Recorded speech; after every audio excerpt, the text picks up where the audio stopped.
started with, but now it's your turn. Hey, Juan. So the first thing might be to talk about why we have requirement challenges. Mm-hmm. It seems like a lot of why you do it is so that make sure that the process is fair, and also that it's you are incurring less risk. Right? That's why you make sure that people are going to fold in 2 weeks. That's a great reason to be doing that. But it seems like a lot of this stuff applies to projects across the board, whether they be a massive implementation or a very small project. So the first step might be to try to stratify or make different buckets for technology projects, depending on how risky they are. And risk can be thought of not just as technical complexity, like, oh my God, we're going to overdo the lens system, that's a huge system, but also how many people are involved. So it might be that it's a very simple app, but it keeps like 60 different departments, and that's like a 3-year human process. And once we've done that, actually hearing from you about what you think the buckets are would be really useful. And thinking from that is the question of, well, what do we do about that risk? So we can try to find different ways of assessing risk, or we can just loosen the ones we have and and live with more risk for those projects we deem to be less. So to 2 things, I think that's a really good starting point. So I think there's 2 parts of that conversation. So one, so you're talking about sort of like the risk requirements as opposed to the functional requirements. I do want to talk a little bit about like functional system requirements, because one thing that I've always wanted to talk about, especially when I was on the bidding side of the world as opposed to the receiving side of the world, is that where I am on now? Is moving from this idea of creating a functional laundry list of a spec and putting a spec out there of here's the outcome I want, like here's what I want the system to do. You innovative world of developers, tell me how you would do that. If we can table that for a minute, because I don't think that's what you asked or answered, which is different. We actually do assess the risk of every project individually. There are no risk templates at the city. So when I work with the risk department to come up with a risk assessment that gives us our insurance requirements, and they start individually with everything that we're doing. So we should talk a little bit about how the city assesses risk, but and there might be, I have no doubt that there are some ways for us to look at it differently, but it is done individually for every project. So that's something I think for you guys to know, is that we don't, it's not one bucket, like it's not like DoIT has one risk assessment and it's applied to our $15 million projects and our $50,000 projects. They're all assessed separately. So I think that I spent a lot of time with our risk, the guy who leads our risk management team in the finance department on this, because I wasn't sure I understood it real well until I was getting ready for this meeting, and tried to come up with some ideas with him. So we have some things that we might want to try. We need to find a good way to help startup companies, I think, get the insurance that the city needs, because I don't know how much room there is for us to become less risk averse. And I'll tell you why, and I'm happy to go back and forth on this. I'm not spending my money, obviously I'm not spending my personal money, I'm not spending stockholder money, I'm spending tax dollars. And I'm going to be incredibly risk averse in doing that. And I don't know that there's any way around that. And I'm happy to sort of talk about that more, but I'm having trouble coming off that point. So I don't know that my insurance requirements are going to get any less risk averse than they are now. Now I think there's some ways to come at that from another direction for smaller companies that have trouble with our insurance requirements, maybe around some risk pooling, like come at it from the supply side instead of the demand side. I think you know what I'm saying. There might be some answers there, but I don't know that those requirements are necessarily going to change. I'm not dead set on that, but that's where I'm standing right now. Is there a trick to measure how expensive it is for smaller businesses to meet those requirements? I do know. How much is it? It's about, actually, for our minimum insurance requirements, it's about $1,000 per annum. And then how much do they spend? What's the cost of what are the transaction costs, right? What are the costs of the whole application? I know it's going to depend on the application a lot, but because it might be that for smaller projects, if it costs you, a huge piece of how much you're going to get to even apply, then you're not. Then those people are not going to show up. Right. No, but for a lot of these, you don't actually have to. You don't actually have to prove. You don't have to provide the certificate of insurance until you win. So that's actually one change that we've worked through with the insurance, our risk department, is you don't have to prove you have the insurance to apply, to bid. You need to prove it once you win. Yeah. So that's a change I'm happy with because I absolutely agree. I don't want some small company to have to go out and buy the insurance on the chance that they're going to win some city business. But if you're going to do the city business, I do need you to have the insurance. So that's a change I'm definitely willing to take a look at. I have a question from the internet. The whole internet? Clay Johnson. Who makes the final technology vendor decision? Is it someone who has in-depth knowledge of procurement or someone who has in-depth knowledge of technology? How do you evaluate? Thank you. I read about this one, and I saw somebody posted something about that, and they posted all these, and I don't know where those things came from, but none of them were true about the city of Chicago. Our evaluation committees are all staffed by a combination of, so DPS is certainly involved because they support our process, and they do it quite well, but the in-depth decisions are made by people from my department and the user department because you want the business involved in the decision, but our technology decisions are made by technology experts. DPS, unless we're buying the system that is modernizing their process, in which case they were involved. But our decisions are made by the technology experts of my department. They are not made by the procurement contracting specialists. Absolutely. So thank you for whoever asked that. I appreciate it. Good point of clarification. Hi, how are you? Hi. So this is going back a few years, but when I was in the position of pitching to public sector, somehow there was an opportunity, and I think this was at the state level, to sort of find showcase opportunities where you could sort of do something smaller and show that you were an expert in security or you were an expert here. So what are some of the ways that the city might innovate, I don't know, have a race to the top for ideas, or what are some of the ways where you might create showcase kind of opportunities for those smaller companies or companies that are trying to get known? That's a good question. So one of the ways is I am, I think, the only commissioner in the city that has pilot authority. So for, and I want to be clear what that's for. So it doesn't lead to a procurement. Let's be clear about that. It doesn't supplant one of those processes we talked about before.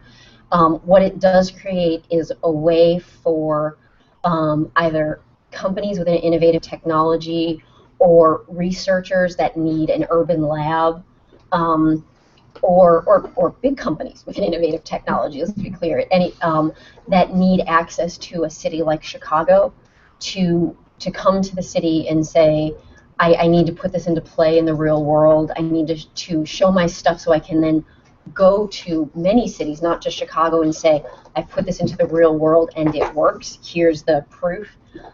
That's what my authority's for. And if you've actually heard the mayor talk about the fact that he wants to be that supporter of an innovation platform, that's what my pilot authority is for. So it's not a procurement tool, but it is a pilot and an innovation testing tool.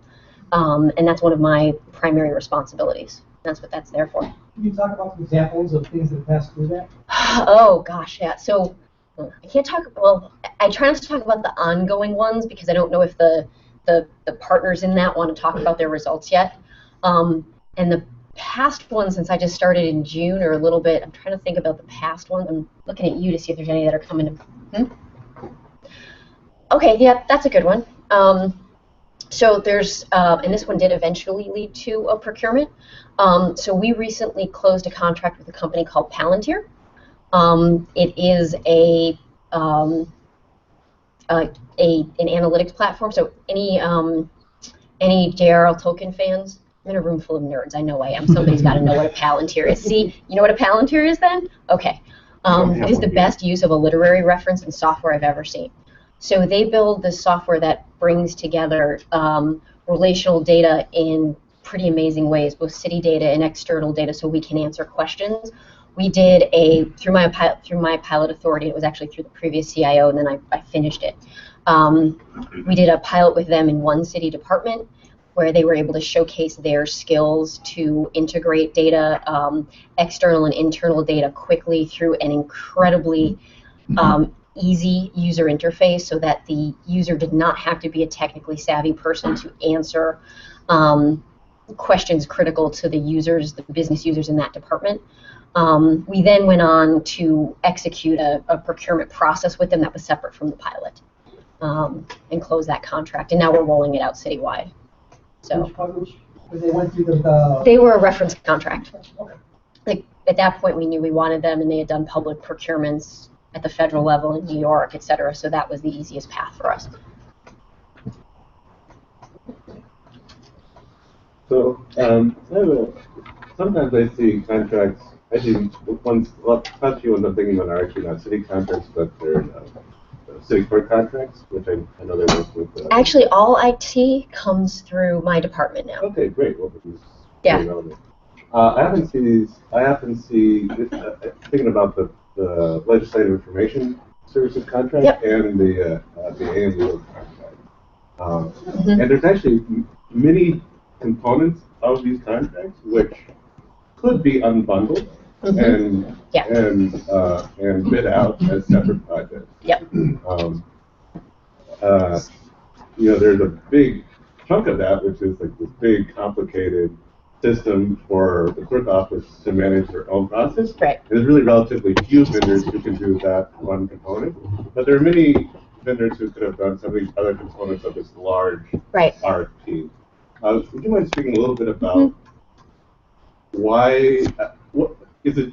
How do what we are some of the reasons why these things get all big or meshed little, together? or so that's a great question, and we are starting at least to think about that a little bit differently, because I think there's a balance there, because when you break them up, you can create opportunity for different types of companies that are expert at pieces but not huge implementations, and that's good for us because you can bring in deep expertise in certain areas that large companies who might be, I hate to say average at everything, but we'll go with that, right? I'm gonna piss off every big integrator, right? But let's just go there, right? So they're let's say they're good at everything, but they're not amazing at anything. Mm-hmm. Let's go like that. This probably sounds better, right? And it lets you create opportunity for smaller companies. The flip side of that is that actually does increase the risk of the project. Right. And it tends to create increased integration and project management work as well. Now that may absolutely be worth it to get the step up in the excellence category. It's just you need to balance all of that and manage to it.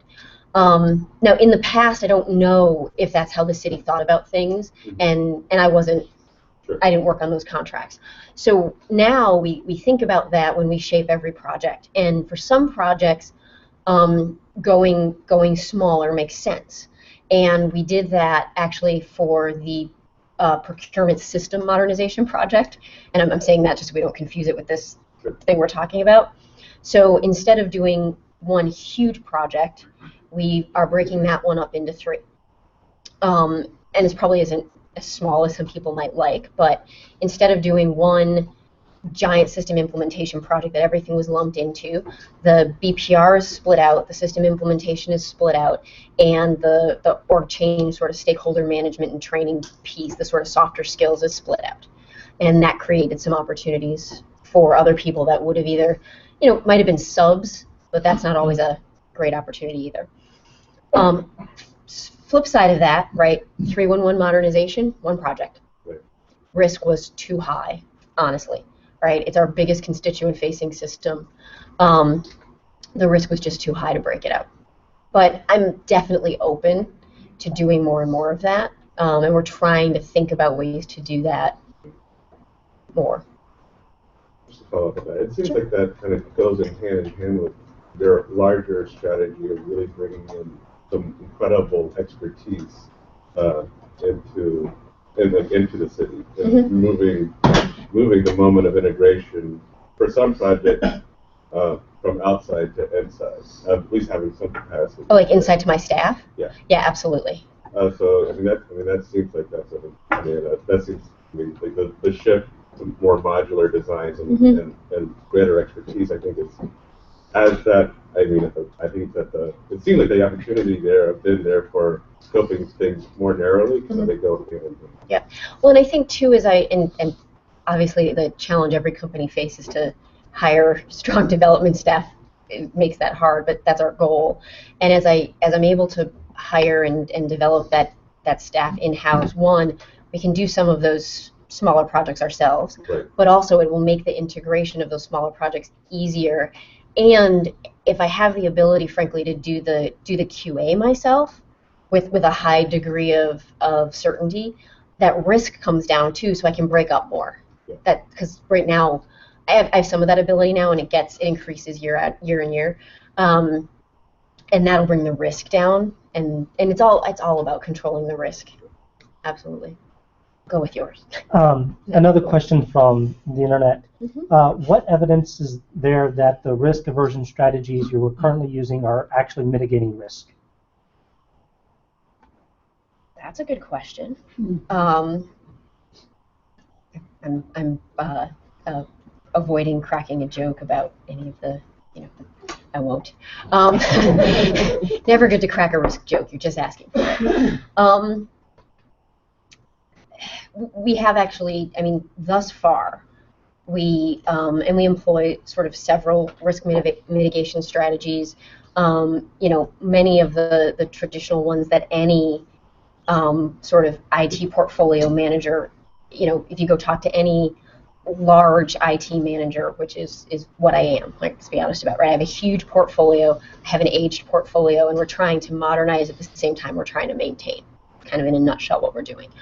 And we employ everything from, we don't do big bangs. We do extensive QA. We do extensive, testing across the portfolio testing. We do automated testing. All of those things. Do we avoid every disaster and near disaster? Of course not.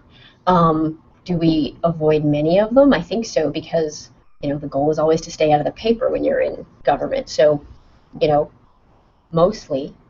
And see, you never want to talk about these things because that means tomorrow it's going to happen. So, I think if the proof is in the pudding, then I think that's part of the answer, because you aren't seeing the website go down every day. You aren't seeing, I'm paying the city employees on time. You don't miss payroll, right? That's huge. You don't miss payroll. The 311 system is up to its required SLAs. And, is there always room for improvement? Can there be less risk? Absolutely. But then the balance of that is always, not that risk and innovation are at loggerheads all the time, but you want to keep moving forward. We could stay absolutely still. That would probably be lowest risk until something died. But, so I think the proof is in the pudding that our systems are working, our residents and our employees are supported in their jobs, and we are moving forward at not as fast as a pace I would like, but at a pace that is keeping things going. I don't know if that's as accurate an answer as they wanted. I'll come back. Derek? Yeah. So maybe another potential thing to put in the process challenges category is discoverability of bids that are open in Chicago. So if I go to Google and type City of Chicago bids, I'm taking to a page. It shows all the bids all together. Like there's that's for selling. Salt. Everything, right? Or city buying everything. So, has there been any discussion about trying to make that more streamlined, categorizing things? One indication that this is something that people really care about is there's actually a company called Daily Mail that sends out these emails every day that says, here are the latest bid opportunities, because then doing that is an improvement over what you get. Yeah, no, definitely on the list. Very good suggestion, and something we've talked about, and something that needs to be done. Agreed. Yep. So to keep going on the theme that Forrest raised on modularity, for the subset of government technology that you could call digital public services, the stuff that the residents use, which is by no means necessarily the most important, but it's the one that's most visible. Yeah, no, it's. Yeah, definitely top That of the seems list. like a huge opportunity for doing things more modularly, and especially through APIs. So, why, for example, so a lot of the systems that the big applications use to, for example, identity inspections, seem to also come with the public-facing component. You have a building data warehouse, which is very difficult to use and hasn't been updated since the system was purchased. And this is normal, right? This is how things work. It was purchased like 6-7 years ago. You said 5 years ago. But what if you could actually just have a completely decoupled system that was what people would use, and if that didn't work very well, then you could just go with someone else who would be able to talk to that API, because for smaller companies, the cost of implementation is much, much lower if all they have to do is talk to an API. It also opens up interesting business models. Anytime that you're collecting a fee, for example, anytime that you can pay off a business, an immediate or a client company with a fee, what if you you avoid procurement altogether, and you allow people to compete to design better and better interfaces for, paying your taxes? That's not a good example, or anything that involves a fee, and then you would, if I bring you more applications because I have better usability, I get more money from the city, something like that, right? And then you're not picking anyone, and you allow a market of better kind of usability to happen. So I guess what I'm struggling with there is we're going through a process now internally. So the permits, licenses, and inspections for the city spread across 4 departments. And I actually don't think any of that should matter to a resident or a business who need to apply for, purchase, or succumb to one of those inspections. I just renovated a house, so I mean succumb. And I actually think we not the very last thing you said, but in terms of being able to sort of expose that information more freely, I think we are getting to that point. We are right now probably a year away of complete, right now we have 2 systems. It's actually the same one, 2 different versions, 7 and 8. That drives me crazy, by the way. We are in the process of migrating from one to the other, and we'll hopefully be done in a year. We need to get to that single system to be able to actually expose all of the data that you're talking about. And then I think we would probably be at that foundation to create the situation that you're talking about. So I think what you're running into is part of the legacy foundation that we're trying to deal with. And then a large portion of the information that you're talking about is in a 12-year-old custom-built system that actually doesn't allow that. Right. And that we need to get out of, and there's a plan in place for that, but we need to get out of that, and that will unlock a third of the data that you're talking about. So I don't disagree with the model you're talking about. We have some heavy lifting to do to get there. But it sounds like it's becoming more possible. Yeah, no, absolutely. It's just, I wouldn't say it's glacial in speed. It feels that way to me sometimes, but we're measuring it in quarters now instead of years. That's good. But so I don't disagree with the model, and I think that's where we want to go. Absolutely. When you say heavy lifting needs to be done on that, do you mean heavy lifting in the IT systems itself, or heavy lifting in the procurement process? In the systems themselves. So yeah. The model he proposes, the city, obviously I'm not holding it here, in your opinion, would the current procurement process support his model? And I meant the first half of what he said in terms of the data being available via API for people to sort of build off of, very much sort of aligned to the model that we embrace for the data portal. Okay. In terms of,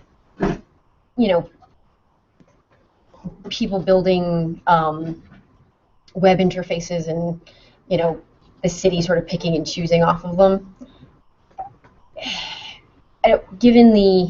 especially given the professional nature of the majority of the people that use our building data, which are professional developers and architects, it is not the average resident. The city, I think, will actually always provide a direct system for them. How do you pick that system? So we already have it. Let's take a different example. Let's take like a document, for example. Mm-hmm. And say that all you do is you provide what you're doing now, actually, which is providing all the zoning districts. Right. And then say that there were 4 different companies who you could pay between $5,000 and $30,000 a year subscription to have really good zoning maps that get better over time. Let's say, would the city have a way of dealing with them? Why would we want 4 of them? Just so they're competing with each other to get better? Just to make this very competitive, right? So you've got plenty of options. All of them are pretty cheap. All of them are subscription based, and you've already got the data out there, right? But you want to just provide a better service. But why wouldn't I run a competitive procurement that all 4 of them could compete in it first, that I would pay just once to get a really good map out of? Okay. No, that's I'm just saying, like, I think this brings up other topics. How do you deal with software as a service? Like, if there's something you can start off as, like, let's say Asana, it's a project management software, and you've got a department who's like, we want a project management thing. And we have a ton of software as a service now in our environment. And how do you, if it starts off as a free trial and then it's, $100 a month, can you just pull out a card to pay for that, or does it require going through one of these processes? So this is the subscription question that we don't have an answer to right now. So for some of it, for some software as a service where I had and this is a tricky answer and I'm struggling with it now, so because I think we're being honest, I will be honest with you. Where I had a contract with the company who provided sort of the traditional software, and then they moved to a SaaS model, I was able to access it because I had a contract for their traditional software. Where there is a new software that is provided in a SaaS model, I have a challenge. And James and I actually are working with the law department to figure out how the hell I access that, because I've made it very clear that I have to be able to access that, because that is I wouldn't say it's the future of software, but it is clearly a future path towards accessing high quality software, and I need to be able to buy it. Right. I don't have an answer right now. Clearly through one of the procurement methods that we talked about, we are buying software that comes through that delivery mechanism. And 311 is a good example. If you read the 311 requirements, we are requiring a SaaS model. And all of the services, the other things that we asked for in that. So in that way, we will be acquiring software delivered in that way. But for something that's, say, smaller in nature or whatever, where I just want to buy a $200 a month subscription to something and I want to buy 12 months of it or whatever, I don't have a good mechanism for that right now that doesn't come through one of those models. But those procurement models are not necessarily mutually exclusive of purchasing software as a service. Right. No, that's what I meant with the 311 example. Just a little more cumbersome than anybody would like. People want to be able to pick up the phone. Since the rest of them to do that, there might be an opportunity where you come up with a very simplified process, because it's there, the risk is quite low, right? It's very low dollar. Yep. And that provides an opportunity for smaller companies because it opens up a different market opportunity. Mm-hmm. Now, if I can do something that's relatively easy to implement and I can reach a lot more cities for low amounts of money, that's a radically different business than you be large enough to be able to wait around for 2 years for a big contract. Yep. Yeah, that's a good point. James, there's also a small order process that the city has, which was traditionally used for more commodity type things. I need to buy 30 bags of cement for $1,000 or something like that. We didn't traditionally use that because, frankly, most IT items, software, services were above what's the hurdle on a small order? $100,000, right? Most things that my department traditionally bought was over $100,000, or if it was below that, I was usually buying it from a pre-qualified pool. We actually we're in the process of doing our first small order, I think, ever. It's been kind of interesting because I'm not used to the forms and things, the internal process. But the small order might be the mechanism for us to access sort of subscription-based software without one of the big RFP rigmarole. It's a good point. But it's a good recommendation for us to work on, because you're right, it's a good channel. So I guess kind of bridging a little bit of what Forrest was saying about decoupling things and breaking up the RFPs into smaller bits, and what Juan was talking about with APIs. You guys have already done some work with the Open 311 standard. Yep. Have you guys been looking into other, actually, or even establishing your own data standards for some of these public-facing APIs? Because that seems like a way to lower the price. If the standard's already out there and companies start adhering to that standard, all of a sudden you have a lot more potential companies that could sell. Yeah. So only the stuff that we've done so far tends to be mostly on the consumption side by residents and public users. So Yeah. Open 3.1 certainly meets that spec. The flu shot standard certainly meets that spec. And there's been some more conversations about what can we release to make it more consumable. But that's limited in scope, and I don't think quite matches what you're asking. I mean, have you guys talked to other cities about establishing these data standards? I know there's organizations like Corporate America and Summit Foundation that are trying to make these standards themselves, but have you guys been part of those conversations? You trying to start conversations? No, but it's a really good idea. I think the couple of times I've talked about it wasn't specifically about data standards, but I mean, I think any standardization across IT, especially where it drives standardization of product, is helpful because it drives down the price and we can share implementation costs across a whole bunch of aspects. The U.S. has been traditionally pretty bad at adopting those standards. I think that's changing. I think we've started to see that. I would love to be engaged in that. I'd be happy to sort of even spearhead some of that. I think we would need to find an example to be the beachhead to show that that can work. I think it's a really good idea. Absolutely. Are you a member of any standards committees? One that's primarily, and now the minute you said that, it went out of my head. They're based in California, but it has primarily, and it's more on the smart city side around sort of sensor standardization and built environment standardization. The city anatomy, and it's got primarily European membership because they are much more comfortable with standards than American cities tend to be.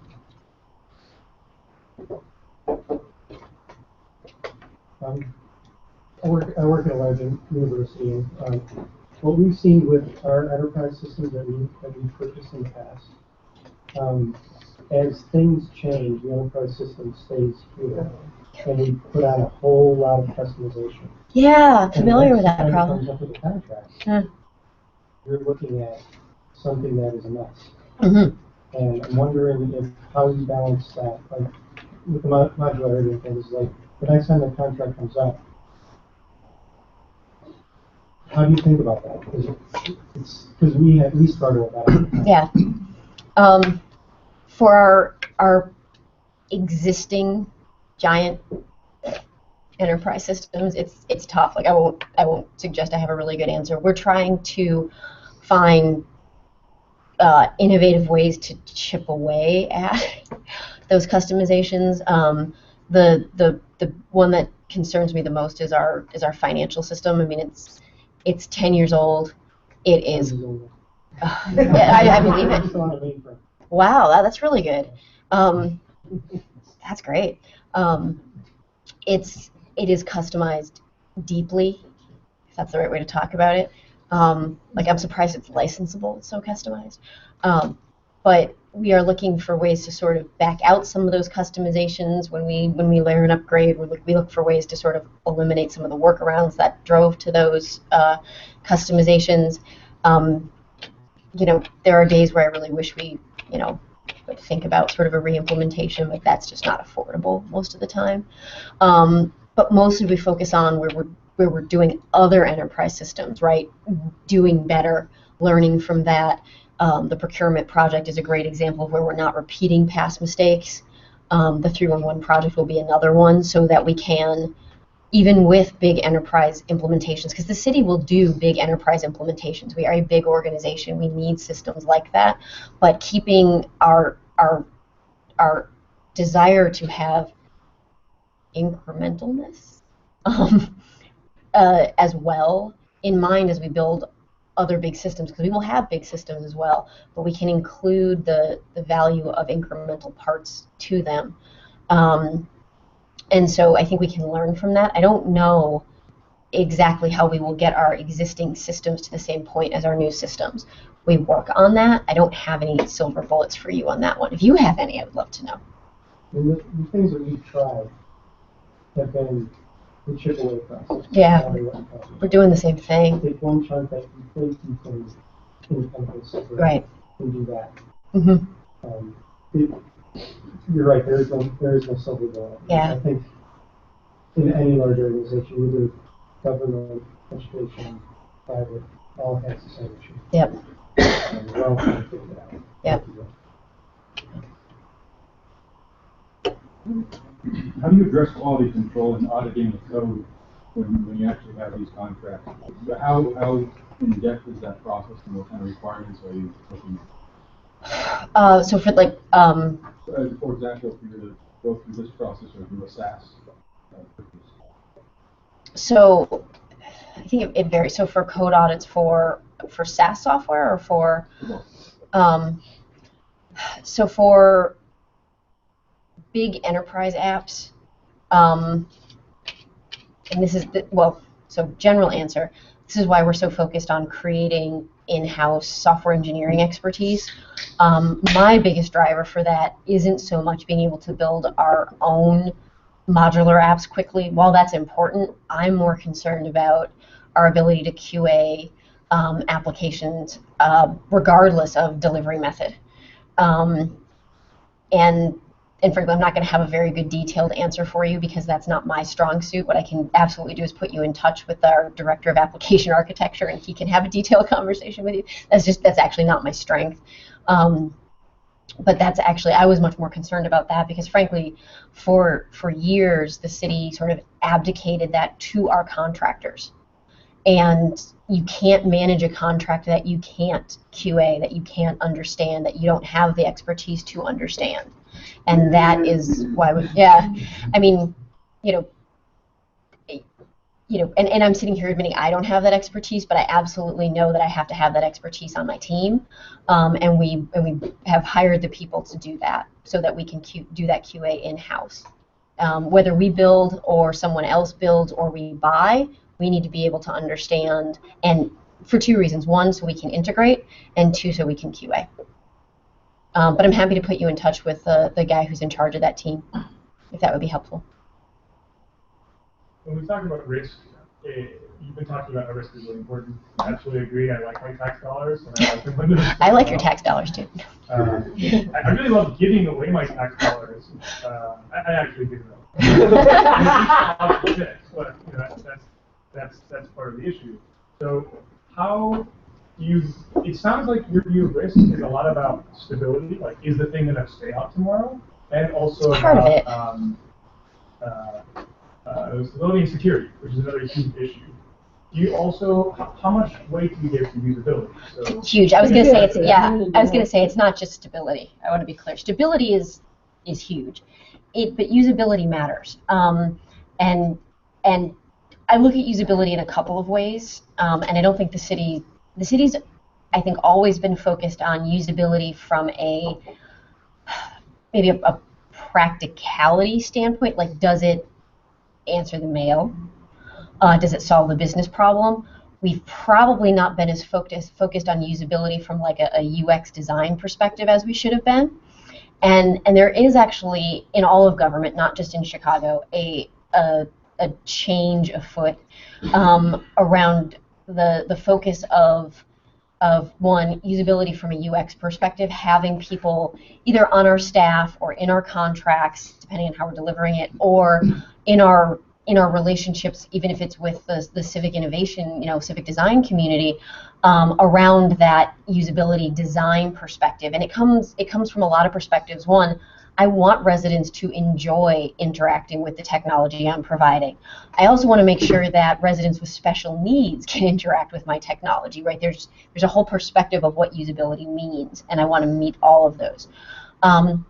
There's also a change in perspective, right? Once the business usability, right, the answering the mail part of usability meant, does it meet the ordinance, which is important, right? I do want to meet the law, but there's a switch from understanding resident needs from the government out to the government in. And this is actually really important to me, not only because I'm a resident of the city, but because I think it's the right way to design applications of not how does the government define what the application is supposed to do, but how does the resident define what the application is supposed to do? It'd be wonderful to see a city user testing group type model Mhm. for this. So when you're considering your 5 bids, sit them down with, whether it's a city staffer or a resident, sit down the end user with these things and just watch them do it. That'd be fascinating. We don't, I think that's something we can think about. In the bid process, we don't often have, we have demos, so that's actually a possibility.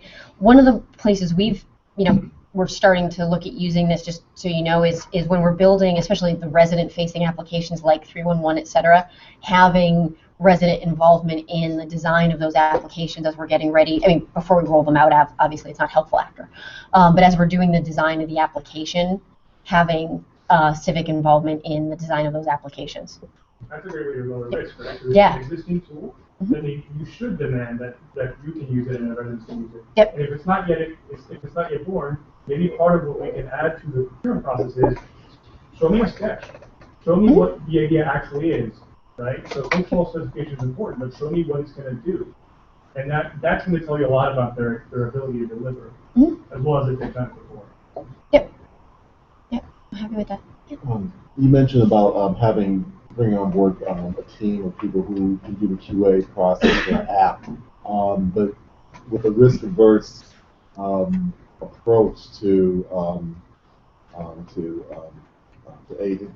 proposals that are submitted, if it's for our app and so forth, how do you ensure that the team, maybe not you personally, but how does the city ensure that whoever's in charge of that AP process is not so affected by the adverse environment that you're not really seeing, maybe potentially overlooking opportunities from vendors for technology that might be a little bit different than what you're using now? I mean, how do you balance that into the training that they have?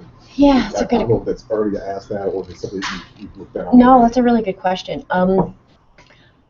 It's a really good question. I'm kind of looking at Tom too, because he probably leads I actually hope that we are instilling a sense of sort of innovation in all of our teams, because you don't want to do the same old thing. We don't want to be stuck in even, I was going to say 1980s technology. I don't want to be stuck in sort of 2000s technology. But I think we do it, one, by setting development guidelines that are progressive and flexible. I think we do it by, there's a part of the interview process that's about the fit, the airplane test, et cetera. And I think you can ensure that by, talking to the people that you're hiring about how they not only assess risk and progressive ideas, but also you can be innovative in how you address risk, right? And I think talking through that in your hiring process, you can get a feel for that. And then also, we never have a single person QA, either QA or assess a bid, right? Nothing's ever done by one person. And I think by bringing a team together, you hopefully can avoid having a single person that might, even on a given topic, be stuck in the mud, for lack of a better word. By having people work in pairs or even in a group on a given topic, we can hopefully prevent any one person from having such a strong focus on a given direction, from preventing that being the only way we ever go. Is there anybody has questions we haven't called on yet? What type of security auditing is done, and is that done only at delivery time, or is that a recurring process throughout the life of the contract? From a cybersecurity perspective? Correct. So we have an entire cybersecurity team, so the overall cybersecurity posture of the department is constantly under development and monitoring, and it includes all of our applications, both those that are in sort of stable maintenance and those that are under development.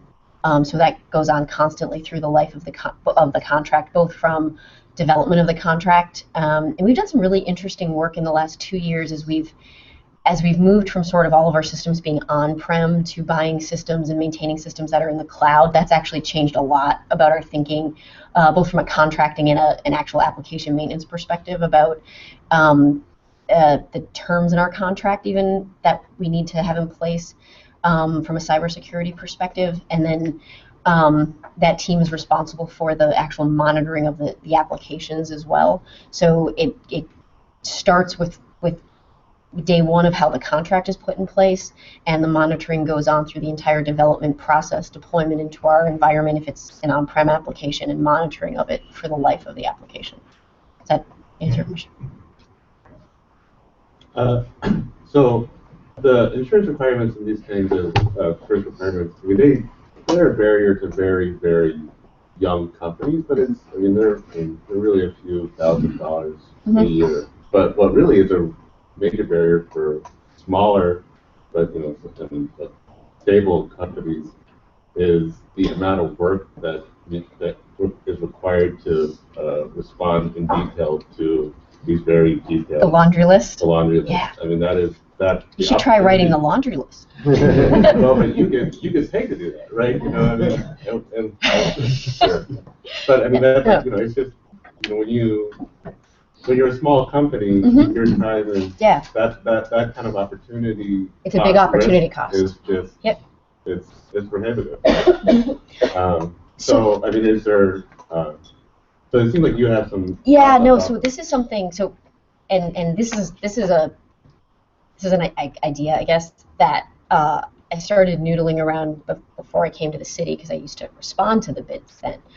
And actually, and even here, so when I put a laundry list together like that, and that's the royal eye, because it's my team and the departments that do that work, we do our best to put a complete list together. But invariably, that's, let's say maybe on a good day, it's 85% of what we need, but it's also 85% of what we need today. It's not 85% of what we need 3 years or 5 years from now, and our applications have to live that long. Okay. So we put this list out, and if, and the companies who do have the wherewithal to respond, which of course, as you point out, is not going to be every company that might have a really great idea about how to do this job that we're asking for. So we've cut out some great innovative responses already. The companies that are able to respond, kind of guess at it, because we haven't provided a complete picture. So we get this response that's like 85% of the 85%. It's really, I think, a bad way of getting, not a bad way, it's not the best way of getting the most innovative solutions to whatever business problem we're trying to solve.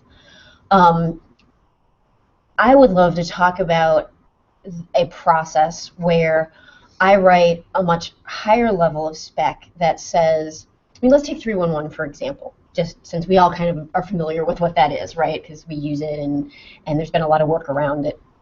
So we put out a spec that had more than 400 little line items. What if I had put out a spec with 10 or 20 line items that described a constituent management system from a business perspective? Right? I want maps that let people see where their complaint is. I want, whatever, the things that a constituent management system does from a business perspective that let whoever write up for me what their system could do to manage constituent calls. I think I'd get a lot more innovative responses. Now, the flip side of that, just to be clear, is what we're trying to do when we get responses is have the most apples to apples way of evaluating what we get, because that's that fair and equitable thing that we're trying to do. And that approach would make that a lot harder. But I would like to talk about that. Well, I guess to follow up on that, when we work with clients, a big part of the work is actually really trying to discover what the client's problem that really discussion is. Thing? And that, yeah. It's very seldom the case that the client is able to fully articulate at the beginning. They probably don't even know what it is they actually need. And we would almost always be doing a disservice to our client by giving them what they asked for. Yes. How does that fit? It's a good question. It's something we talked to, and there was a process I went through once, and so putting aside the time of this, there's a procurement process I went through in Canada once when I was on the consulting side of the world, where because of this very problem, they were trying to get around, like, how do we talk to the people that know the technology and the solutions? Like, we don't know what we want to buy, or we don't know what we don't know yet. And they went through, now this took 2 years, so bear with me on that part.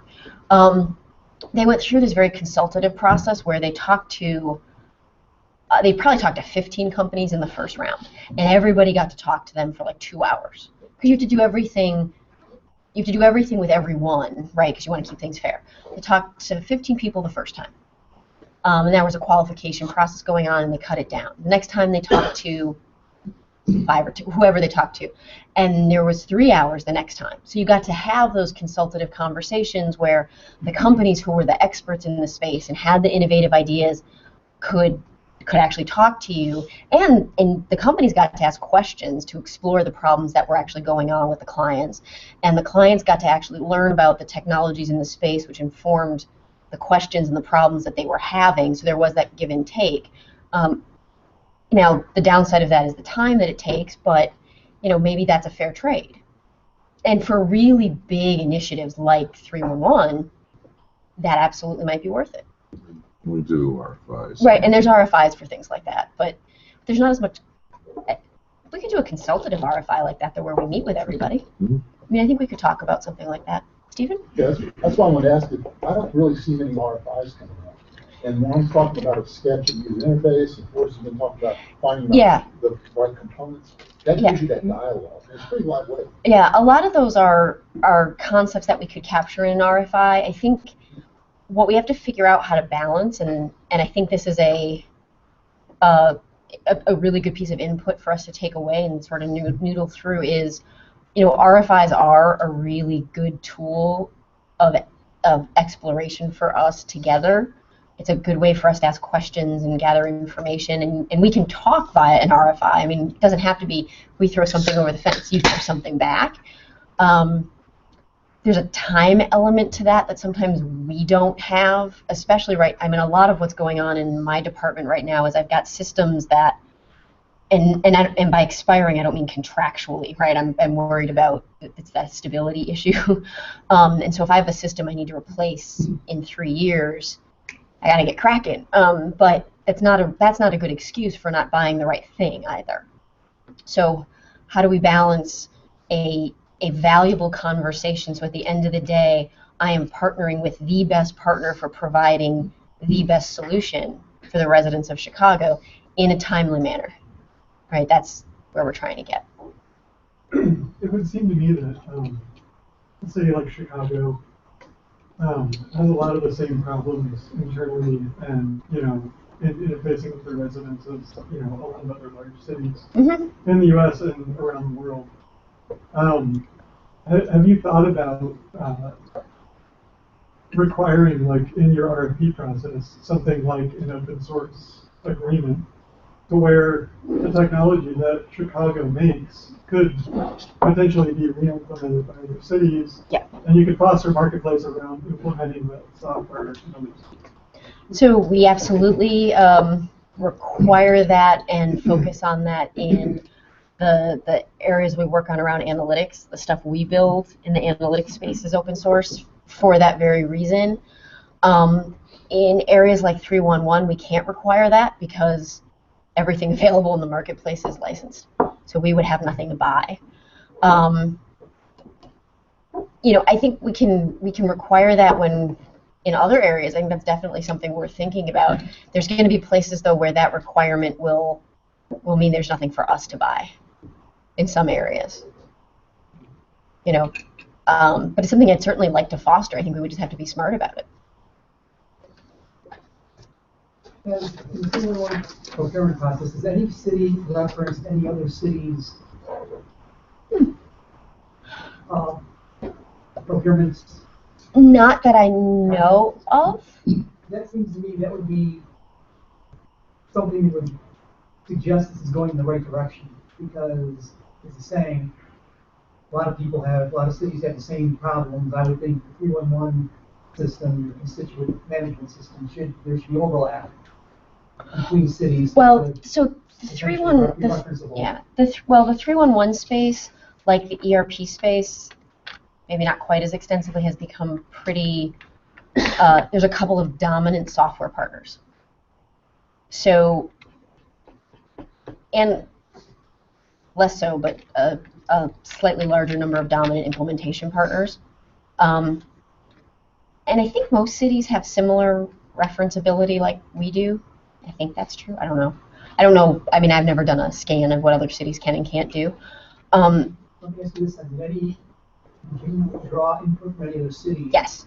Okay. Yeah, we did a scan of what I think we looked at like the top 20 other cities that had done 311 implementations in the last sort of, so we have the oldest 311 system in the country.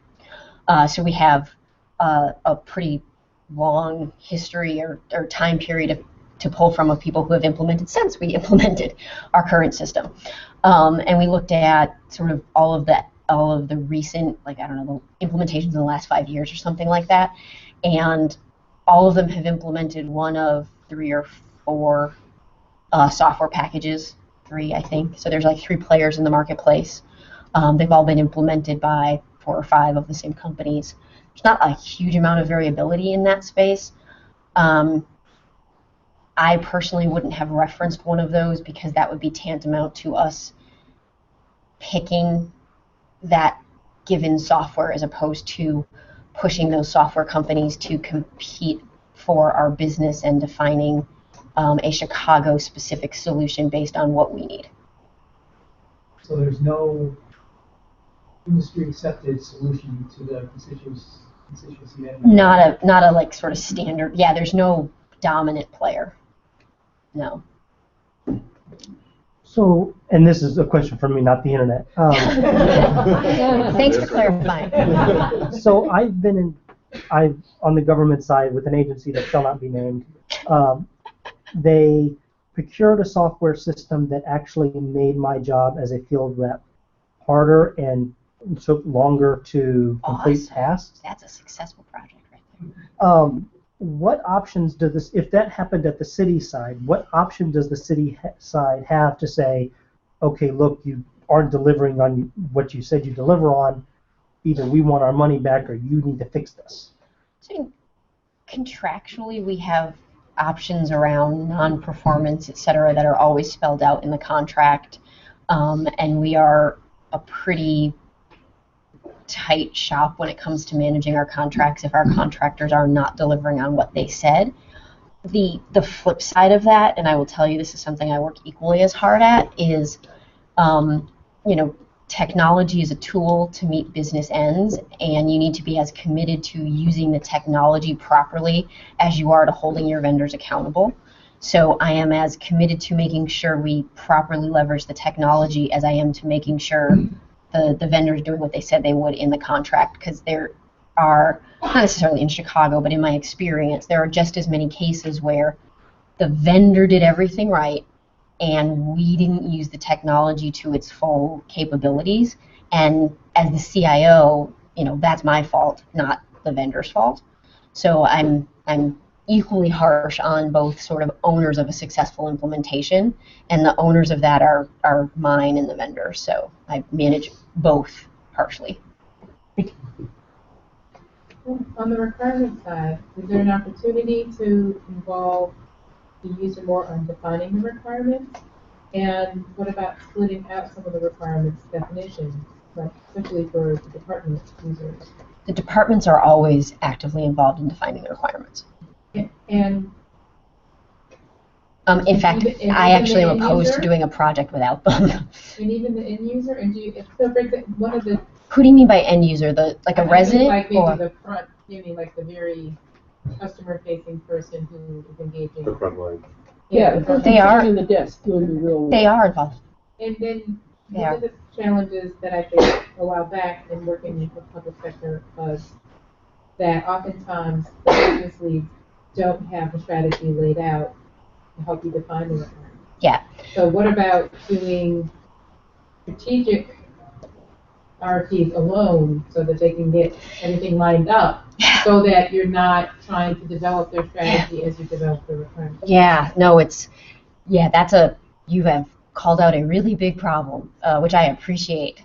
The sort of, and this is I don't know, it's a good question. I don't know if it's unique to government, because all of my experiences, or most of my experiences in government as opposed to Like even when I worked in the private sector, all my clients were government, and you can't get them to spend $100,000 on strategy work that will make their $100 million technology project go better. Drives me crazy. But you can do it now. They could always do it. They just wouldn't do it.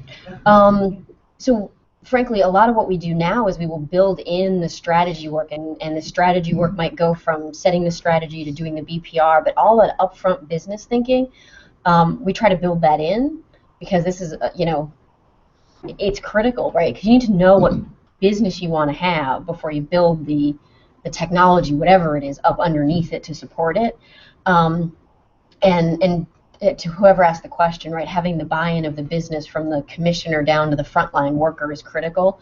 And it has to happen at different times. Not everybody's in every meeting, or you bring the city business to a stop if we were all just working on technology projects all the time. Make my job a lot easier. But we focus really hard on that. It's not always easy, right? Whenever I'm doing any kind of project, I am competing with that department's need to do their job, right? Whether it's plowing the streets or trimming the trees or whatever department I'm working with, they have their regular job to do at the same time I'm trying to implement a system for them, whatever it is. But we spend a lot of time on the stakeholder buy-in and making sure their business strategy and future business processes are in place before we start implementing this system, because one, we don't want to pave cow paths, and two, you just run into the muck and mire if the strategy isn't clear. And I need, from the commissioner down to the frontline worker, I need them on board, or we'll never get to the end of the project. It's a waste of money. And just a follow-up to that. It sounds like you said you try to build that in. I heard that as you try to build that into the same request for proposal. Sometimes, what we found out that works much better is that you have requirements gathering done possibly by someone outside. Yep. Contract that out. Mm-hmm. Then. Sorry, it may be a separate contract. It might be a separate what I meant by build it in. So internally, all of this, I try to build it into the city project. How I deliver that city project might be 10 contracts, 10 separate procurements, to the break it up discussion we had. But I manage that as a city project. And what I try to do is build in the strategic part into that city project and make it a requirement that we figure out the strategy and the processes as part of the city project. Because for a lot of time, to Laura's point, right, that was left out. It was, we need a new system. No, you need to figure out your new business, and then we'll build a system to support it. But yeah, no, you're right. We oftentimes get outside help on the proposals and the requirements as well.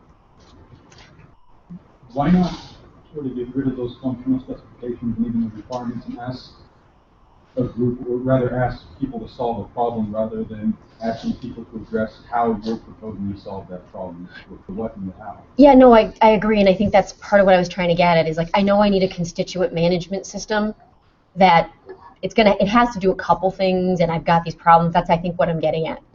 I'm just not exactly sure how that would work yet, but that's what I'd like to figure out. These approach suggests that you need design thinking as well as strategic thinking. So you have to know how the whole thing can be put together. But it can also help to clarify that what is the problem and what's the solution, by bringing everyone and prototyping the thing out. Because often what will happen is there will be a proposal where somebody will say, this is what the problem is, this is how we are going to solve it. And after looking at it in depth and stepping outside, you're like, no, that's not the problem at all. And you've got to look at this problem. But ultimately, we're problem solving with all these complex systems. And it's sort of weird that we're not so much focusing on what the problem is and more about what's going on. Yep. No, I agree with that. I think Laura was talking about something at a higher level, because what she was talking about is not problem solving. When we're approaching a large system modernization, which is never actually how you should approach anything. I agree with that. But sometimes it's sort of how it comes about, honestly. So I agree that when there's a problem to be solved, I would very much like to sort of present to the potential sort of partners in solving that problem, and see what the market brings me as a solution. Absolutely. And I think what Laura was talking about was once, instead of saying, our system's old and we need to upgrade it, spend some time thinking about the strategic change required in that department before you just upgrade the software. Oftentimes we're not addressing an individual problem with that. It's more of the systemic process change and reorganization of an overall department or an end-to-end process in the city. There's not necessarily there's a whole host of problems, quite possibly, you're addressing there. Can a group bring a strategy to address that rather than just address the system that you guys are trying to? Yeah, no, absolutely. I think we're saying the same thing. Absolutely. Yep. Bringing it back a little further to the quality assurance conversation a little bit. One thought is, well, for making websites, it's actually pretty easy to use tools like Google Analytics, such to actually monitor how far people get process, and they call it cart abandonment, right? Where you can see how far people get. Right. Now I talked to a couple of people at the clerk's office when they were rolling out their new system, and I proposed that idea, and that was actually something that they hadn't thought of. That's something that you guys are thinking about or are already doing to actually monitor not only like how well people are using the existing system, but I mean, if the digital solution is working, then you should get a steady increase in the number of people using it, a steady decrease of, say, in the context of 311, a decrease in people calling it. And we should see sort of that trade-off. Do you guys sort of do those kinds of measurements internally? We don't. So one, for the clerk, I don't manage their website, so we don't have as robust a management process around our website as I would like. There's a couple of reasons for that we could certainly talk through. But at this point in time, we don't. We'll be doing some pretty significant upgrades to portions of our website through the 311 project. But certainly open to suggestions in that area. But the management of, not the design of the website, the management of the content is decentralized. So no one's going to argue that there's a lot of room for improvement in the website. No one's going to argue on that one. Oh, sorry. Thanks. There's always a danger that these sessions turn into general city management questions, okay. So I'm going to bring it firmly back to procurement. Thank you.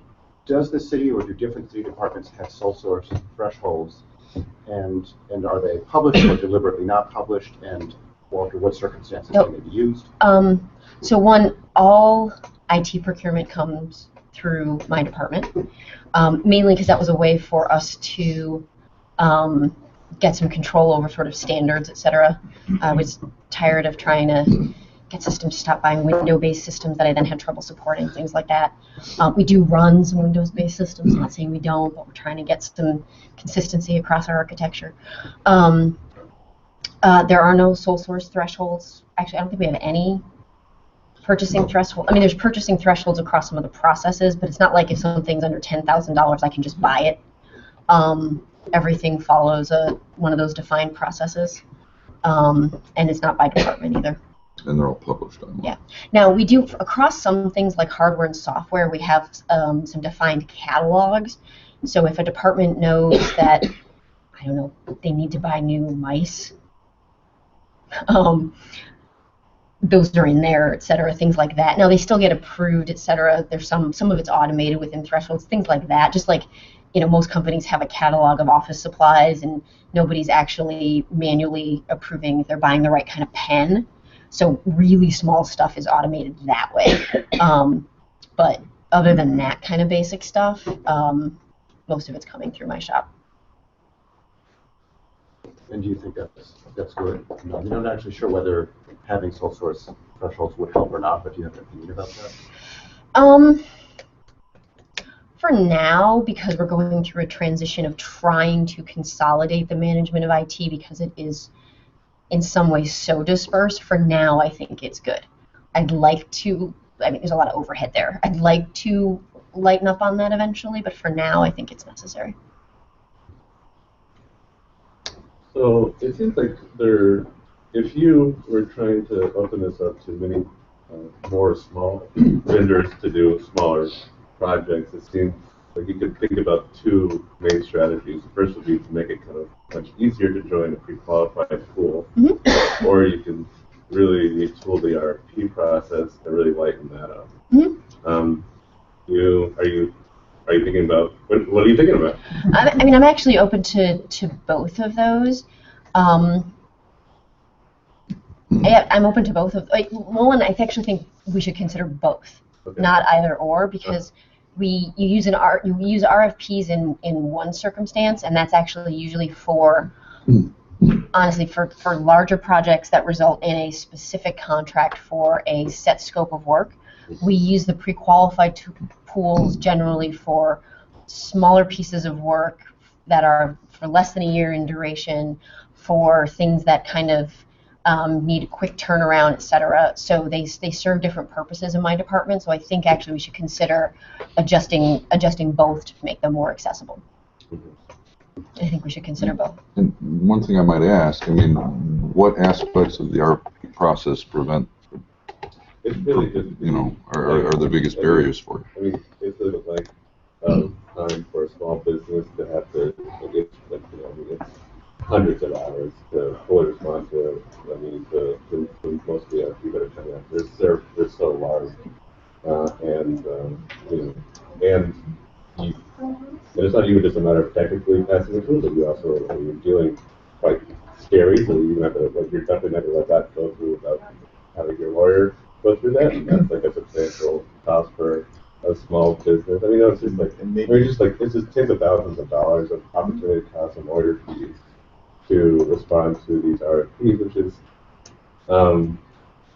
when most of your contracts are in the $50,000 range, because you're doing small, lightweight stuff that's kind of high value and a high impact, then it's kind of like, this doesn't make any sense. I don't know that we would ever have a $50,000 piece of work that goes through the RFP process. Okay. I think that's where we would use the small order process. So this is actually a good point. Or a task order. So maybe our focus in terms of fixing things should actually be looking at the small order process and utilizing that more in our space and the task order process. Yeah. Because I honestly don't know that you're going to see an RFP for something that's like a $50,000 website. And I think one thing we're trying to do is work within certain parameters. So there's going to be an RFP process of some sort. What we're interested in doing is finding out what aspects of that are we able to change to reduce the burden on firms to apply, right? So if there's certain aspects that we can look at, that's one thing we're hoping to get out of this. Reuse of common answers. So if I come back to the website and respond to an RFP, I mean, right now it's like, well, I actually don't know Chicago. I know New York and some other cities, but I assume it's not exactly a modern web form that gives you completion on the form fields and stuff. But if you could show up there and it would pre-populate all of, your federal EIN has not changed, your address has not changed. Yeah. If you can just focus on the things that are different about this RFP, it would actually reduce the weight substantially for small businesses. This is more of a meta point, but it's clear there's a ton of ideas. The experience is a really hard problem, and what we're doing is almost dealing with the legacy of all the good ideas of 20, 40, 60 years ago. Which came from progressive advocates like us, right? So maybe one way to skin this cat is experiment, right? So instead of saying we're going to overhaul the procurement system, we got all our great ideas, really smart, let's pass this thing, and now we're good. What if you use low dollar projects like guinea pig and try different things and get feedback and just kind of iterate towards a better system? Yeah, no, I think that you've hit the nail on the head. I mean, there is a major project going on in the procurement department right now to overhaul their processes and their IT support, and that will get at things like the suggestion you just made of, as any vendor, regardless of size, goes on and has pre-populated forms, things like that. I'm not going to be able to do that next month out of this discussion, because that's going to require an overhaul of the systems that the Department of Procurement depends on, and that's actually underway. But it's a 2-year initiative because that's a major system implementation. Both of our economic disclosure statements are. Yeah, that's true. the current system for economic disclosure statements does pre-populate based on your last one. So some of that's available. But like what you just said, what I'm looking for here are some things that I can do in the next year, if not sooner. And some of it might actually be, I mean, the small order process is available now. The hurdles of information are actually much lower than the RFP process or even, the master consulting agreement process, which you have to go through first to do the task orders. That's how you get into the pool to get the task orders. The small order process we could work on now. So that's definitely something That's up to what dollar? 100,000. Oh, yeah. Right. No, exactly. So we can work with that. So there's definitely. Right. So. So I have a question about the small order though. Can you still use it as an RFP process? So let's say I have a project that's going to be $35,000 or less. Yeah, there's no. I have a problem out. More like pilot projects. I know I want to solve this problem in my area for the public. Mm-hmm. I don't know how to do it. I have this amount of money to spend. You've got money to spend? Whatever. How did I not know? Well, you know what I mean? Yeah, no. We have certain things that we're supposed to be doing, and we're trying to figure out how to do them because people aren't doing them yet in the library. So, can you still do that with a small order? Do you have to go through the whole RFP process? Because the RFP process, I can understand. So normally the small order process is a competitive low bid process. I don't think there's necessarily anything precluded from being an RFP process, but then there's on the city side, there's the issue of resources, right? If you've got a $10,000 bid and you've got an evaluation committee and evaluate things, that can be counterproductive as well. And then once you get an evaluation committee involved, now whatever time advantage you've got in the smaller order process is kind of out the window as well. But it seems like, I mean, maybe there's a process issue in the sense that it seems like you guys are really building your internal team's ability to evaluate the competency of vendors that are coming to you. So I mean, is there a way of saying, I mean, smaller bid for like lighter, like with fairly scoped, like less. Yeah, I think a lot of way to control process for you guys. Right. I mean, I think one way to look at it, and when I go back to Juan's point of, we might want to look for one opportunity where we've got and $10,000 becomes a really small, but one I don't. $10,000. That's but $50,000 or $70,000, and instead of an evaluation committee of 5 city people, which is actually a lot of city resource on the line, but we always like an odd number because there's some voting going on, but 3 city people, it shouldn't be a ton of time because you're not reviewing a 200-page RFP response. It's probably ballpark, right, 20 or 30-page response with some screen mock-ups or whatever it is. That for a $50,000 or $70,000 response, I'm kind of looking for a slight nod from James that I'm not completely out in left field, that might make sense. Well, although then that starts to resemble the task order process on a master consultant. True. Crap. We'll work on it. I'm caught. We'll work on it though. I mean, I think there's a concept here we can work with, which is what we were hoping to come out with here tonight, is some ideas that we can start plowing through. For contracts that are larger than your small purchase arrangements, forgive me if this is if I'm a little naive because I'm still new to this process. No. For smaller businesses where they're bidding on a larger contract, are there programs that will allow partnerships to bid? And so how is that handled now, basically? Is that you can form, I mean, we don't, I think, take any position on you partnering, and it's one for most of our projects of, and I say of any size, I don't know where, because we don't take a position on you drawing that line, but frankly, almost anything that comes out as an RFP rarely is a single company responding to that. Those are almost always supported by a partnership where there are subcontractors, etc. Especially because all of our work requires representation from minority and women-owned firms.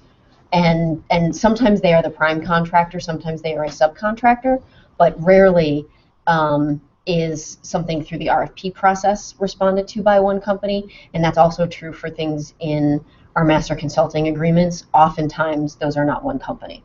So we're very happy with contracts that have more than one participant. For the small work orders, do they also have the same minority and women-owned requirements? Because you're slicing the thing kind of thin. Yeah, generally, it depends on the nature of the work, but usually yes. Okay. I mean, we're trying to maximize opportunities. I absolutely understand.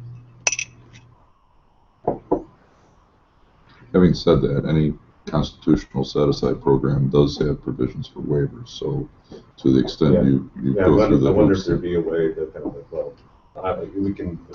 we do have. I mean, we have a small firm in which Derek and our department so like it's slicing that. But I wonder if there's a way of saying but there's many. There's like if you actually open up a pool, there are many small minority and women-owned firms, and I wonder if maybe this is an area where, in aggregate, if we can meet the targets in aggregate, then we don't need to meet it on every single contract. Maybe I don't know. Sort of. Yeah.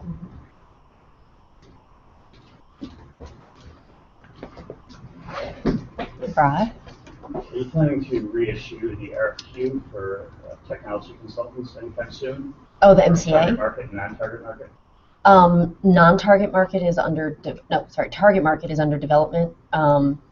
And I hope to reissue that before my children go to college.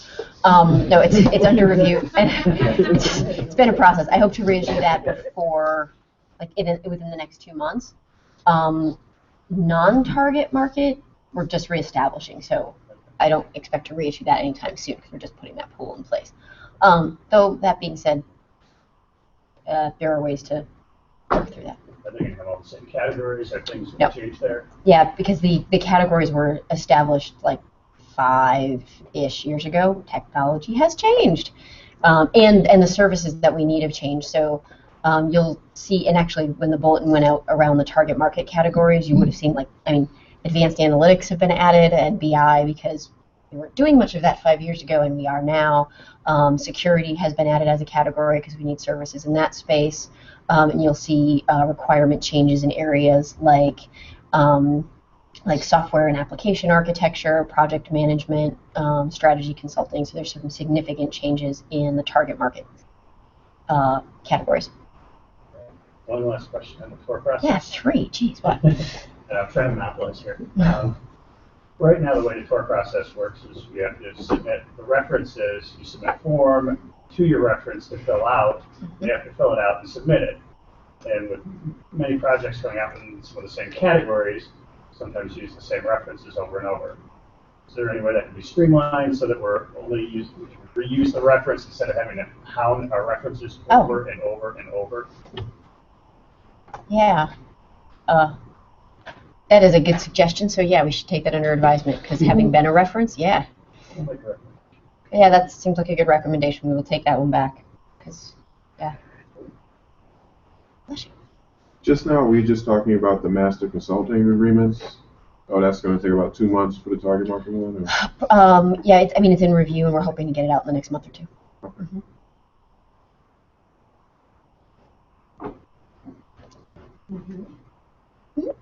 Okay. I'm sure that like a year from now there will be another similar meeting like this. These notes that you're taking, are you going to post these things somewhere where we can say, oh, look at the progress we made? Come back, report back? Yeah. Sure. Absolutely. So I guess I think there would be 2 answers to that. One, happy to sort of compile and share the raw notes from tonight. And actually, what would probably be better than that, since we're doing 4 of these sessions, I would think you would want to see the notes from the sessions. And I think Dan would probably help me post those. Yeah, we have notes from the meeting. Meetup was mocked up today. Yeah, that was painful. Yeah, Cloud Player. So it was tough. I just tweeted from the OpenGov account. We have meeting notes as we do every night. There's only one person in there. Yeah. Just be me. Okay, so I mean specifically the things where you two are enthusiastic, like, yeah, we're going to follow up on that. Yeah, no, and I think I think you won't. I just like. Yeah, no. It's good to know what's happening. Yeah. I think the next touch point though would be once I know what I'm able to sort of get approved, etc. I think you guys would want to know what sort of plan is moving forward, and then at some point in the future we can figure out the right timing, what progress is being made on that plan.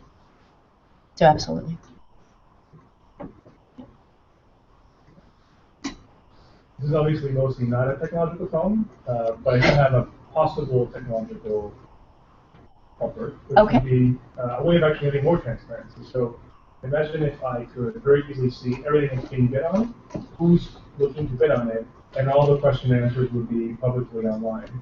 Or, at the full meeting, and we would have minutes on those possible. But it just strikes me that, so Philadelphia actually tried a little experiment with a low ballot bid, where they asked everyone to submit their ideas, actually through GitHub, which is their code sharing website. And so they could actually see exactly what people were up to, their ideas or their code even. And what's interesting is they actually had a direct conversation, because where all conversation happened, they said the only way you can do it is to do it publicly.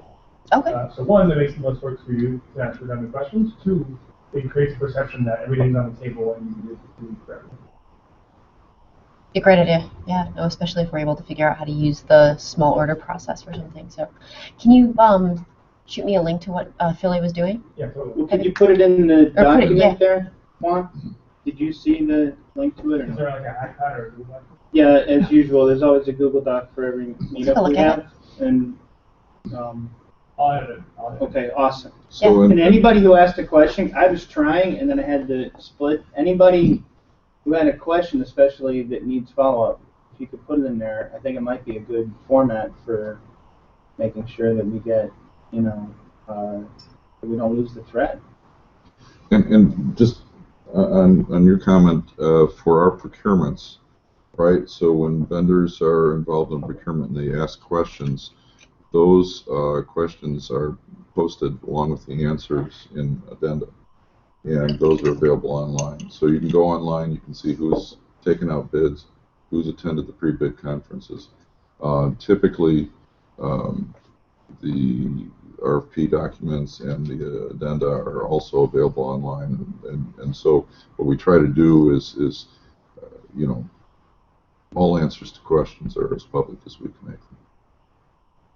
On the takeout bid list and on the who's attended the pre-bid meeting, can you add emails to that to make it a little easier and things for people?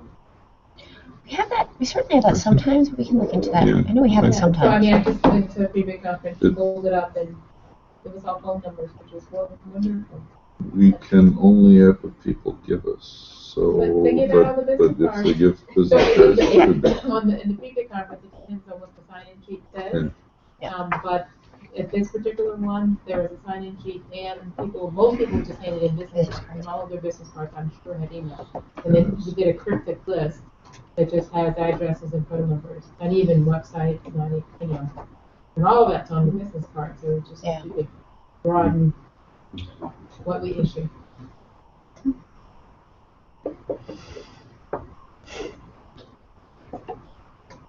Well, I have another question if you have. So this is so you talked a little bit about pleasure and delight for residents, and I think that's a great topic. Not sure that's how I worded it, but okay. And I mean, it's wonderful to hear hear you in your roles articulate that. But I guess it seems like it's hard to make that a really core part of a business decision for a department. When they're usually trying to solve their business needs, which oftentimes are understood within their daily work practices, and solving their daily work problems, which I mean, it depends on the department, but sometimes departments see that the people that see the public as kind of one of the problems that in their way. They have to work. Yeah. I guess I was wondering. I mean, do you have any thoughts about how this value that you articulated could be given a more robust support within the city's technology strategy? I mean, I think that part of the answer might be what Derek was talking about, which is that if we can make a business case that if you can make a business case that making really delightful web services actually reduces the costly interactions with the city, then that might be an opportunity. But it seems like I feel like we need to do a little bit more to achieve this vision than simply have the value. Actually, I think, and I might disagree with you a little bit on something. I mean, is it always easy to deal with the public for some departments? Probably not, because we're not, and I'm a member of the public. We're not always in a great mood, and sometimes you're calling the city because something hasn't gone well and you're not in a good mood. I am constantly surprised at how much the departments that I'm supporting are thinking about how to better engage with residents. And I'll give you an example. So this is a small department, and it's the Independent Police Review Authority. So they're the board, and actually they're not that small. They're like almost 300 people or something. They're not that small, but they're the people that review internal police complaints. So it's not a hard job, and they engage with the public when they're probably at their least happy. And they called the other day and started having a conversation. Their website's independent of ours. Just because it has to be. They're an independent review authority, and they had all of these ideas, and they wanted some help about how to achieve them, and it's going to be a long conversation to get there, but they had all these ideas about just ways to make their website more user-friendly so that the public could just have more information about what they're doing, so that when they show up on the site of an incident, of an issue, the public knows why they're there, the public knows what they can expect from them, knows how they can help. And I was just so pleasantly surprised that they were asking for help to do this. So I've actually been repeatedly, and I should stop being surprised about it, I've been pleasantly surprised on a regular basis how often departments are thinking about, not only how to serve the public, but how to use technology to do it, and calling my department for help in doing that. Can we do better? Absolutely. So, and some of the ways that we do that is when we're working on technology projects, whether they're big system implementations, small website design, you name it. We're trying to facilitate those modeling sessions, and I can give you an example of one of these in a minute, from at least portions of them from the perspective of the resident, even when there's not a resident in the room. And then we're trying to find more and more opportunities to actually have the resident in the room, whatever the room is. And so one example is the work that we're doing as we get ready for the 311 project, and a lot of this is months away just because we're still getting ready for that project, right? But this is the system residents use the most, so I don't want to go through that design process without them, because while there's some serious heavy city users, right, the 311 call takers, they're going to have a lot to say about that system, but I want to hear the residents, obviously. I want a resident user group to inform the work on that.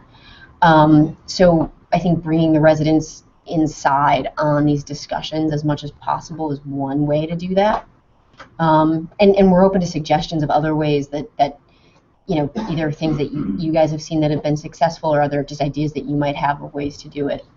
I guess I'm thinking about two processes that people have gotten in touch with us, like firms, like architecture firms have gotten, two law firms or two architecture firms have gotten in touch with us because their clients want to know what's going on with their building permits. Yep. And that the systems that the city now provides in order to know what's going on with that, they find extremely difficult to use, and they would like us to build a layer on top of that would actually make their lives easier. Yep. And I don't know, I mean, it's just like, I guess it seems like, I mean, like, this is certainly not about the people in government, because the people in government are almost all wonderful folks, but it seems like it could be difficult to make a business case for that department that they should spend a significant amount of money to make this a better process when they're receiving their fees, like their process of regulating businesses is going fine, Well, but that's not. I don't think that's how they would think about that, right? So, is it the business permit process they're worried about? These are people who have, who have large projects that have many permits, and they need to track like the disposition of those permits as they go through the various bodies and agencies of the permitting process. So the mayor and the departments involved in that are so concerned about that. That's actually probably the biggest integrated initiative that the mayor's office and the related departments are worried about, right? So that's what the mayor's initiative around paperless permitting is about, which Kate and I, not to call out Kate because she's busy over there working, that we talk about several times a week. That there's one person in my department who's an IT director. It's actually all he does because of the amount of system integration that has to support that. Now that doesn't mean that there might not be something that like you and Derek can do that might be faster as a top layer. Yeah. But there's some serious system work for us to do behind that. But that's actually something that the mayor's super worried about because frankly, getting new businesses up and running and getting current businesses up and growing, which they might need new permits for, that's economic development, right? And that, right, the mayor cares about that deeply. So there's major initiatives going on around that he's and he cares deeply about making the access to business permits, the transparency into where your permit is, really important. I think the next major milestone is around the launch of the Wizard for new businesses. Wizard is our word, which but the sort of one-stop portal, so as a new business you can come in, answer some basic questions about what kind of business you are, what kind of, parameters about you, and we can tell you really quickly, here's all the permits you're going to need in one place, so you're not going to 3 or 4 departments to get all your permits, which is not good business, right? So, can we do better? Yeah, but it's a huge focus. So I don't think that there is a problem of getting departments to worry about it from the business's perspective, and there's departments every day listening directly to the businesses. Is there room for more input? Absolutely, but that's an area that there's a lot of focus on. Absolutely. Question from online again. How does the department look at past performances or evaluate past performances for people who have done business with the city? And how does the city look at businesses that are vying for their first city contract but have done other work before? So in any of those procurement processes we talked about, there's usually a request for references, anywhere from 2 to 4 references, and there's usually requirements around those references of like projects of size and scope and things like that. We will call those references, and usually those references are weighted because there's a point system that adds up to 100 or 1,000 points, that kind of weighted thing, and that is how we weight past performance. So past performance matters. It does not need to be past performance with the city. I don't want to create more work for Tom over here, but now that you do have some people who can program in-house, give him whatever you want. Everything, just call it on. He's only working like 80 hours a week. It's doesn't even have any white hairs.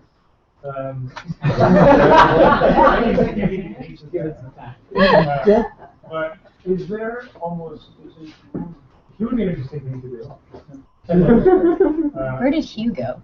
What if Tom? You could treat Tom as almost like a tech consultant in government. So there's a lot of free or open source tools out there that people can just use. So next time that CDOT has a project, they don't have to pay $50,000 for a project website. They can flip on Squarespace, drop in some pictures, and then you have a little project website.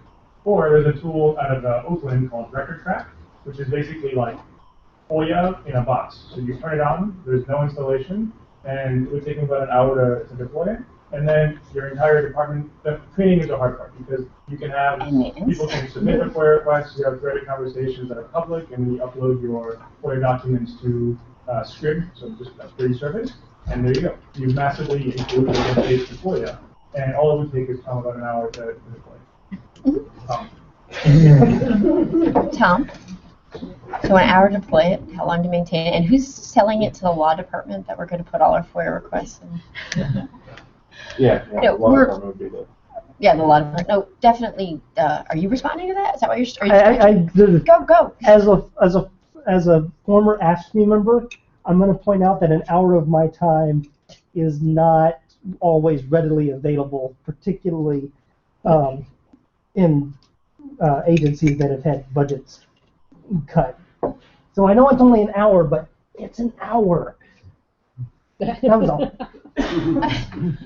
I think that the general answer, we are absolutely open to open source solutions, and we use open source tools and open source solutions, but we evaluate them the same way we evaluate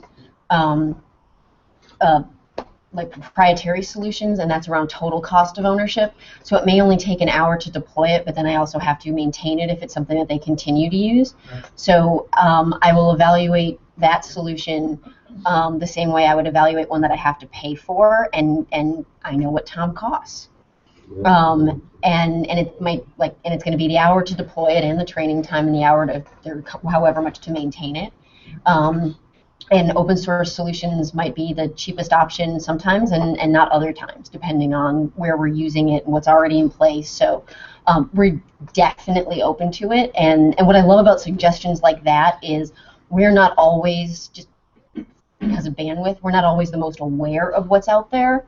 So I love those suggestions because I'm always looking for the most valuable solution, which isn't necessarily always the cheapest price tag, but the most valuable solution. And I love that when it's the open source one for all kinds of reasons. And I was being a little cheeky. Obviously the cost of operation is way higher than 1 hour, but it's really cheap to try, which is really cool, right? I mean, there's always these lurking things once you actually have the system going. You're like, oh, this part sucks, right? Yeah. Here you can, after an hour, you get a pretty decent sense of what it can do. Yep, absolutely. Mm-hmm. For procuring open source solutions, is apparent availability of professional support often a factor in deciding not to do them? Because there are often these support communities that are there, but it's just not easy to see that they're there. Right. For government, IT who are looking for them. Yeah, I don't think that has slowed us down. No.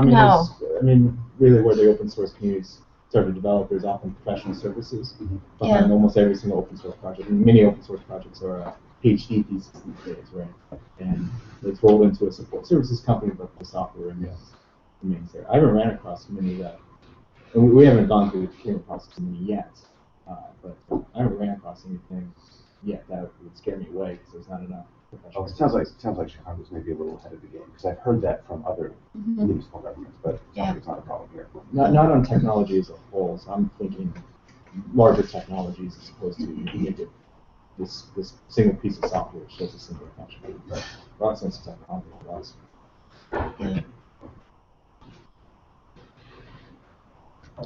Hi. I was wondering if you had any ideas of what you guys, as the procurement department of Chicago, the IT procurement department of Chicago, saw as the low-hanging fruit for making procurement better, since you have a whole room full of people who would probably like to know and sort of face that opinion to see if it's the same or if it's different. Wow.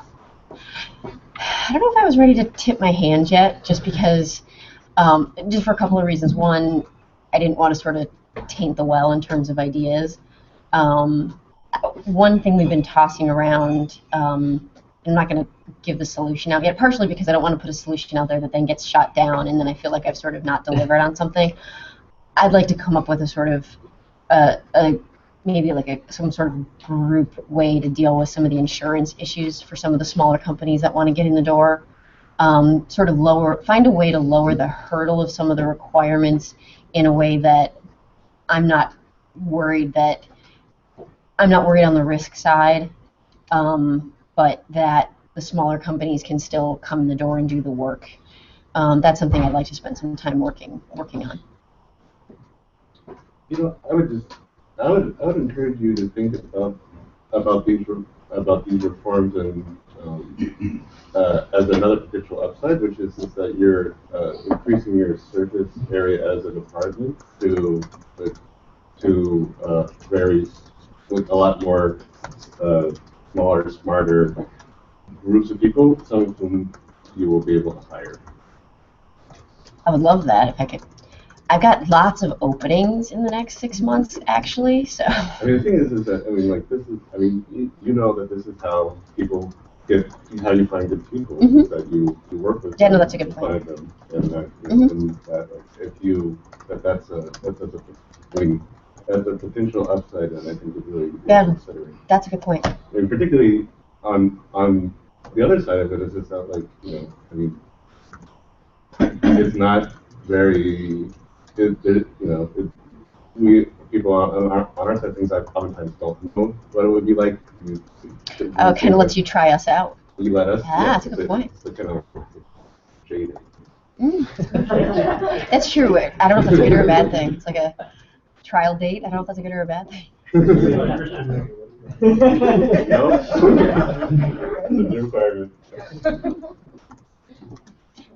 Anybody else? You guys have been really great. I appreciate the openness and I commit to the follow-up. I don't know what will be in it, but I will share it with you, whatever it is. And I thank you for the time. And if you are, laying in bed tonight and can't sleep because this has been such an enthralling meeting, and you come up with some additional ideas, my email was on the front page, but I'm easy to find. The CIO of the city, my email's all over the website. So certainly feel free to email any ideas or additional questions to me if you come up with them. Because we'll be doing, additional listening sessions over the next couple weeks, so nothing is final for quite a while. So if you come up with any ideas, certainly let me know. And then just to fill you in, those listening sessions are with, I have a minority and women-owned advisory council, so we're doing a session with them just because they have some very strong opinions about how this works because they live it. I'm doing a session with some additional startups in the city that was organized by Chicago Next and ITA. And then Derek, you and I talked about doing one with Open Hack Night on March 11th. So we will be there. So some of you I know overlap with that community, so I may see you again. So you can always bring additional ideas to that one. It'll be the same presentation, so you may be bored if you are there. So. One more thing you might want to consult with, just think of it. Philly again, sorry, there's Philly so much. No, I talk to Adele all the time, so has taken a very glossy and high-profile stab at this problem. So they actually have started a startup accelerator in city government. Yes. Well, fast forward, and almost as a commitment to themselves that they're going to try to work on some of these issues, they've made this kind of several rounds of we're going to work on public safety first, bring us your ideas. We don't know what they are. That's part of the point. Show us interesting concepts, and we kind of commit to not buying your stuff necessarily, but at the very least taking a serious look at this. Right. And it's a very interesting model. I mean, the notion that it would be almost like a business incubator inside government. That is really interesting. Yeah, absolutely. I like it.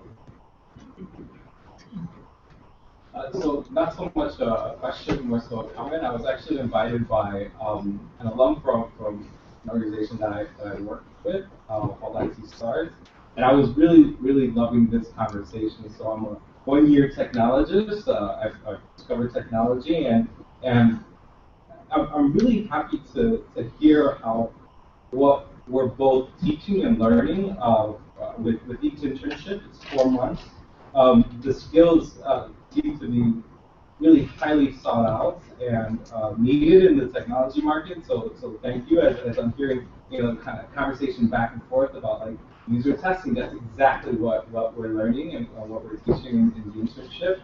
And it's a learning environment, right? So it's 4 months. They are responding to an RFP. They have to do these A/B testing that you were insinuating the question. The agile methodologies in these lean startups, right? And so how do you get to the root cause or the root issue of a client? And so every 4 months we have companies that come to us and say, hey, we need solutions to this problem. And the interns who may not have technology experience can jump in there and use these methodologies, use the environment that they create to fail and fail fast, right? So that we can learn and continue to iterate as we move forward. So it's a little bit of a shameless promotion, but at the same time, I really appreciate hearing this conversation. How it seems to really solidify what it is that we're teaching and we're learning here with our students. And it's an open invitation for everyone to stop by. We're actually right around the corner at 415 Dearborn. Yep. And thank you. Yeah, no, for those of you who don't know IC Stars, I've done quite a bit of work with them, and especially some of the women in the organization. They do great work. So if you're looking for a place to spend some valuable time, they're a great spot. Are there any other questions for Brenna Burnham? Brenna, you have absolutely shattered the record for the longest stand. I've got a babysitter tonight. I'll stay out all night. Shattered the record. So I appreciate that. Thank you very much, Brenna Burnham. Thank you very much.